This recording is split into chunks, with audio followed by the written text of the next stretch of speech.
হচ্ছে বাবা ভোলেনাথ।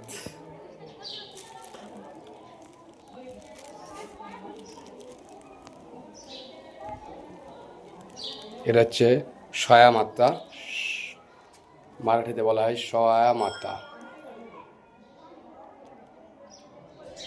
কোষ্ঠী পাথরের সব দেখেছো গাইস? মা জাগ্রত মা, দেখো মায়ের চোখগুলো দেখো কত সুন্দর লাগছে।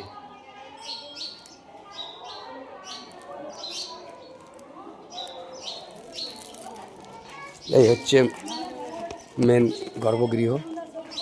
এই যে আমি এর ভিতরে ঢুকেছিলাম ওই দিক দিয়ে, কিন্তু দুঃখের বিষয়ে ভিডিও করা মানা আছে। আর চারিপাশে দেখো গাইস শুধু পাহাড়। মিনিমাম আমার আন্দাজ এখানে 10,000-এর ওপরে ফুট হাইট হবে, 10,000 ফুট হাইট হবে, যে পরিমাণে নিচু। দেখো আমরা ওখান থেকে আমি দেখিয়েছি 168খানা সিঁড়ি। আর এই হচ্ছে মায়ের গর্ভগৃহ। আমি এসেছিলাম পুজো দিতে এখানেই ওই দিক দিয়ে, কিন্তু ওখান দিয়ে ক্যামেরা করা বারণ। এই যে পিতলের, পুরো পিওর পিতলের মন্দির মায়ের উপরে, যে গর্ভগৃহ পুরো পিতলের, এবং ভিডিও করা মানা আছে।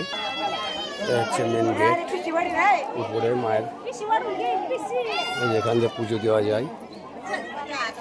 এটা তো আপনাদের প্রথমেই দেখিয়েছি গর্ভগৃহটা। এই যে বজরংবলী।